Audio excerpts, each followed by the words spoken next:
Assalamualaikum warahmatullahi wabarakatuh. Kembali lagi bersama saya Prasetya Aditya dan rekan saya Alika Nugraha yang selama 30 menit ke depan akan menemani Anda dengan cerita-cerita menarik di sepak bola. Hanya di Propaganda program sepak bola. untuk Anda. Mantap banget. Mantap. Nah, saya tuh kan kemarin ke Paris ya. Wow. Saya tuh niatnya ketemu Diana Pungki ya. Tapi Kok dia Pungki? Diana Pungki jadi apa? Si Duyung. Duyung. Dia Pungki jadi apa? Gini. Saya kira kemana ini arahnya, kenapa Putri Duyung? Jadi Gini. Iya, Enggak iya. dong, itu jadi Blackpink beda lagi. Iya, saya tuh niatnya pengen ketemu Jennie Blackpink ya. Iya, di Paris sering nongkrong Iya, dia. dia kan ke Paris Fashion Week ya. juga. Tapi saya malah menemukan kejutan kak. Apa tuh? Malah ketemu Jordi Ons. Wah. Tadinya mau makan croissant, malah makan ayam geprek. Malah makan ayam geprek di Paris. Capek-capek ke Paris dong. Nah kalau ngomongin soal Oke. Paris ya apalagi Prancis nih. Saya ini jadi ingat sama Arsenal kak. Oh, kalau di dunia sepak bola ya. Di dunia sepak bola bener banget. Karena waktu pas awal-awal Arsene Wenger ke Premier League ya. Betul, Dia betul. ini ngebawa beberapa pemain Prancis ke London. Benar, sesuai dengan warga kenegaraan si Arsene Wenger nih ya. Dan para pemain Prancisnya teh tampil bagus ya. Yep, Kayak yep, Thierry yep. Henry misalkan. Nama-nama kayak Robert Pires segala macam Robert ya. Pires benar banget. Nah tapi sebenarnya waktu itu bukan cuma Arsenal nih Bukan cuma Arsenal. yang bisa mendatangkan pemain Prancis. Nih klub favorit saya Oh, nih. gitu. Ini ada loh yang dia juga mendatangkan pemain dari Prancis ke Chelsea gitu. banyak.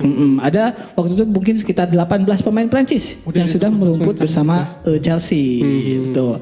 Nah tapi ya nasibnya tentu gak semua sama. Jadi Gak ada semua yang bagus, ada yang enggak gitu dari 18 pemain itu. Ada yang bisa mengangkat trofi Liga Champions, ada juga yang gak dapat apa-apa Gak gitu. dapet apa-apa. Betul.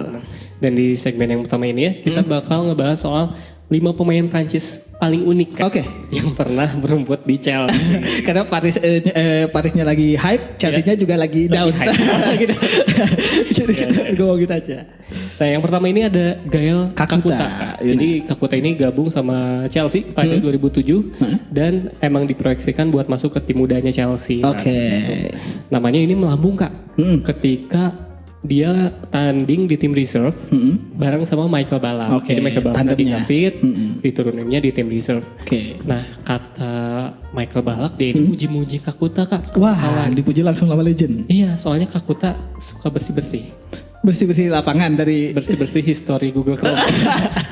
apa coba search story-nya itu si Kakuta. Dan karena bagusnya dia di musim pertamanya sama tim Chelsea, dia ini Yap. mendapatkan penghargaan Kak Iya. sebagai pemain akademi terbaik Chelsea waktu Betul, itu ya, dan juga menjadi top skor tim mudanya Chelsea. Benar, De Jong. Nah, tapi si Kakuta ini mendapatkan kejadian buruk lah karena pada 3 September 2009 FIFA memberi dia sanksi. Oke. Oh, ada Benar. sanksi ya, Iya, ada dia sanksi. si Kakuta ini kena sanksi selama 4 bulan dan hukuman 780.000 pound. Berarti sekitar 14 Penyebabnya nih, soalnya si Kakuta dianggap melanggar kontrak Oh, dengan melanggar tim kontrak. lamanya dan waktu itu Chelsea-nya juga jadi ke bawah-bawah. Mungkin ada masalah dengan agen dan segala macamnya ya. Nah, si FIFA ini melarang Chelsea merekrut pemain di 2 bursa transfer Sebenarnya akhirnya. udah dari dulu ya, Benar, Chelsea hukuman dilarang-larang gitu ya. transfer ini bukan baru-baru di Chelsea. Waktu dulu juga waktu di zaman Udah terjadi ya. awal-awal udah terjadi. Nah, waktu itu juga harus bayar denda sekitar 130.000 euro 130. ke Lens yang mana Tim dulunya si Kakuta Kakuta. ya. Betul. Tapi Kak Chelsea tidak tinggal diam. Oke. Karena kan backingannya aja Vladimir Putin.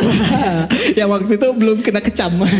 Masih aman. Emang FIFA mau dinuklir Putin. Sama tidak? Takut kayaknya tuh.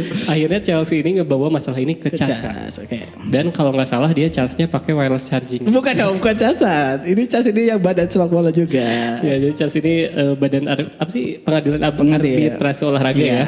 Dan cas ini memenangi tuntutan Chelsea Kak Iya. dan membatalkan semua sanksinya FIFA. Hmm. Soalnya cas beranggapan kalau Kakuta ini nggak punya kontrak yang valid sebenarnya sama si Lens gitu. Betul. Nah, kalau misalnya itu kan sebenarnya menarik gitu. Berarti emang asas praduga tidak bersalah berarti. Betul. Karena Kakuta ini juga mengeluarkan tenaga ekstra buat memperkarakan FIFA. Iya benar. Karena ya emang hukumannya waktu itu berat banget. Berat Gak bisa banget sih. transfer selama 2 musim. Cuma kan. gitu doang ya. Iya, gara-gara satu pemain doang gitu. Tapi nah si Kakuta ini pada akhirnya setelah tadi bersinar di yang timnya di ininya, dia malah jadi gak sesuai ekspektasi. Gak sesuai ekspektasi. Nah, mungkin karena overthinking masalah dia gitu ya. Jadi Iya. berpengaruh ke permainan dia. Nah, dia lebih banyak dipinjamkan dan pada akhirnya 19 Juni 2015 kontrak habis. Kontraknya. Walaupun ya udah lama banget kan sebenarnya dari 2009 gak diperpanjang lagi. Iya benar-benar. Dan selanjutnya setelah Gael Kakuta tadi ada juga Didier Deschamps.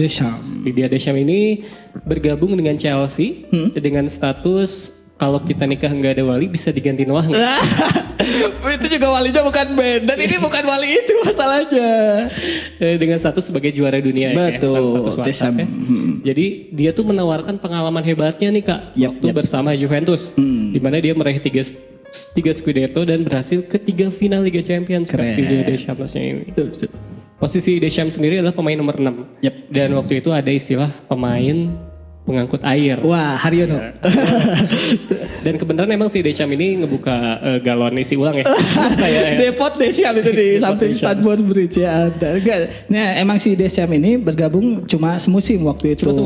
Bentar banget. Namun dia memberikan kemenangan penting dengan membantu si Chelsea ini meraih trofi Piala FA 99 sama 2000. Yang mana itu belum zaman Roman ya. Iya. Ya, jadi itu berpengaruh banget lah buat Chelsea. Nah, setelah semusim Deschamps kemudian pindah ke Valencia. Dan hadir di final Liga Champions menghadapi Bayern Munchen. Ya, lagi gitu. Kenapa unik? Nah si Deschamps ini ya salah satu pemain yang berpengaruh karena ya waktu itu belum zaman pemain bintang di Chelsea, dia bisa memberikan trofi. Memberikan trofi meskipun cuma Piala FA ya. Dan selanjutnya ada Nicolas Anelka. Ini sama Kak. Kayak Deschamps, Anelka ini datang sebagai pemain yang berpengalaman. Umurnya udah lumayan tua lah. Meskipun udah agak tua ya. Jadi dia direkrut pada bursa transfer musim dingin 2008 dari Bolton Wanderers. Nah sebelumnya Anelka ini pernah main buat Manchester City waktu masih cupu. Wah banyak lah. Liverpool, Paris Saint-Germain, Real Madrid dan Arsenal. Tim top semua. Tim top semua. Dan di musim pertamanya bersama The Blues, di musim pertamanya kan dia cuma setengah musim itu ya. Dia kan cuma mencetak 1 gol di Liga. 1 di Piala FA dan 1 di Piala Menpora. Gak mungkin dong. Aduh gak mungkin dong. Dan karena hal ini ketajamannya si Anelka ini tuh dipertanyakan Kak. Betul. Ditambah lagi Kak gara-gara kegagalan penaltinya ke gawang Eden Van der Sar bikin Chelsea gagal untuk juara Liga Champions. Itu yang paling saya ingat dari Anelka ini emang. Nah tapi si nasib Anelka ini berubah nih ketika awal musim 2008-2009 Didier Drogba cedera. Karena selama ini pun dia dibeli masih di bawah bayang-bayang Drogba gitu striker utamanya. Betul. Ya pun turun dan tampil impresif. Waktu itu di musim yang setelah kekalahan itu dia mencetak 19 gol di Premier League. Yang mana itu banyak banget. Dan itu katanya capaian terbanyak dia sepanjang berumput di klub sepak bola. Dia cuma 19 gol ya. Benar. Dan di musim 2011-2012 kan Anelka ini dia cuma mencetak 1 gol. Iya, turun lagi dan gol itu dia cetak ke gawang West Bromwich Albion pada 20 Agustus. Sisanya Kak, dia nggak mencetak 1 gol pun dari 14 laga yang dia jalani. Benar. Lalu akhirnya pada akhir 2011, Andre Villas-Boas berhasil menjuarai Liga Indonesia. Bukan, Andre Villas-Boas juga Liga Indonesia.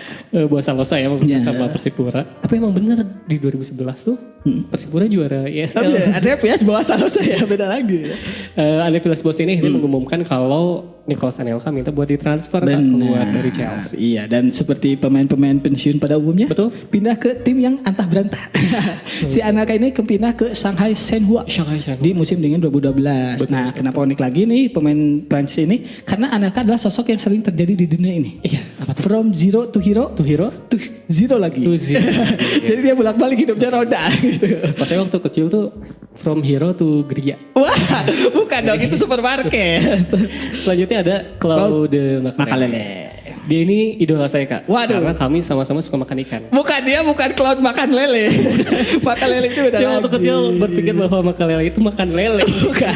Makan lele itu beda. Mungkin nama keturunan dia dari Afrikanya. Nah, emang di Afrika? Ya kan biasa orang Prancis keturunan Afrika.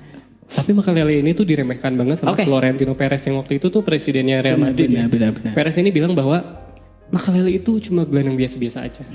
Dia tidak ada apa-apanya dan mudah dilupakan. Waduh. Dan karena persepsi ini, Perez itu enggan untuk memperbarui kontrak dengan meningkatkan gajinya Makélélé. Wah, gitu. Rasis dan kayak ini, dan ini yang bikin Makélélé-nya marah dan memutuskan buat pindah. Benar. Nah, si Makélélé ini pada musim panas 2003 memutuskan untuk pindah ke Chelsea. Dan waktu itu nilai transfernya senilai 16,8 juta pound. Mungkin termasuk murah lah ya. Tinggi loh di era itu. Ya, iya betul, kalau zaman dulu mungkin tinggi ya. Ya, angka ini nih untuk tinggi untuk ditolak sebenarnya Madrid. Karena ya Madrid waktu itu daripada ganti pakai juga karena tadi alasan si Perez tadi ya udah dijual aja. Nah, seperti yang dibilang Claudio Ranieri si Chelsea waktu itu ya. Betul. Peran Makalele ini di Chelsea justru bagaikan baterai. Di The Blues. Karena kalau nggak ada baterai nggak jalan. Nggak jalan. Benar. Tergantung tapi dia baterainya alkalin apa ABC. Kalau alkalin tahan lama. Nah, karena musim kemudian di bawah arahan langsung waktu itu Jose Mourinho, Makalele membantu Chelsea meraih gelar Premier League pertama mereka dalam 50 tahun. Gelar Liga Inggris jadi juga. langsung bergabung dengan skuad juaranya Jose Mourinho, justru makin nyetel. Nah, gelar Premier League kemudian juga dipertahankan Chelsea di musim berikutnya. Iya benar-benar. Dan pertanyaan adalah kenapa Makalele unik? Karena seluruh dunia gara-gara Makalele pindah ya. Jadi tahu Kak peran penting seorang gelandang bertahan. Oke. Karena ya setelah ditinggal Makalele, Real Madrid itu kayak jadi susah gitu. Ada sesuatu yang hilang di timnya gitu dengan pergian Makalele. Bahkan kepergian Makalele ke Chelsea menghadirkan istilah baru di sepak bola. Yaitu Makalele Roll. Nah, kemudian yang berikutnya nih mungkin ada suksesor dari Makalele. Sekarang di 2020 ya. Ada N'Golo Kante. Nah, ini pemain favorit saya nih. Kalau ada tadi Makalele, saya N'Golo Kante. Karena bicara Makalele ini gak bisa dilepaskan sama Kante yang posisinya juga sama kayak Makalele. Posisinya sama kayak Makalele. Iya, jadi kayak reinkarnasi lah. Betul, Makalele. Karena Kante ini bisa dibilang juga pemain Prancis terbaik yang pernah membela The Blues. Keren. Karena si Kante ini adalah salah satu tim juaranya Leicester waktu itu sebelum dibeli sama Chelsea, dan si Kante ini cuma berdua di lini tengah ya. Si Leicester waktu itu betul untuk menjaga kedalaman gitu ya. Nah, jadi dia juga tugasnya selain gelandang bertahan, dia juga penyalur serangan. Yang mana itu salah satu role yang cukup susah lah buat seseorang gitu atau pemain bola gitu. Kalau sekarang yang agak susah tuh penyalur minyak Kak. Wah, agak susah minyak sekarang. Benar juga. Nah kalau di Chelsea sendiri Kante ini menguasai banget lini tengah. Betul. Chelsea ya kayak hampir nggak tergantikan. Dan dia juga yang jadi motor serangan baliknya Chelsea. Jadi sering ikutan nyerang juga ya. Betul. Sekarang itu perannya ganda gitu. Nah kecuali pada musim 2019-2020, Kante ini selalu mencatatkan lebih dari 30 pertandingan di liga setiap musimnya. Dan kenapa Kante unik? Karena senyumannya. Wah, Kante ini emang baik banget katanya orang ya. Kalau dia nekal, dia senyum. Kante sih enak baik. Nah, selain Kante dan tadi nama-nama lain, sebenarnya ada nama menarik lain nih, pemain Prancis yang bermain di Chelsea. Ada Laurent Harvard dan Bernard Lembaud. Benar. Kenapa unik? Karena mereka fans Chelsea ini mungkin lupa sebenarnya akan nama-nama Sarvet dan Lembaud. Benar. Lebih gampang mengingat nama-nama seperti ya tadi pemain kayak Makalele, Kante. Tapi Alika tahu pemain Prancis Chelsea namanya Francois Maxes? Oke, saya juga gak tahu. Memang tidak ada. Untung saya gak sok-sok. Saya tahu tuh. Kalau teman saya pasti bilang tahu. Kita mau coba julid. Ya menarik banget ya bahasan kita di segmen kali ini. Dan jangan kemana-mana, tetap di Propaganda, program sepak bola untuk Anda. Mantap.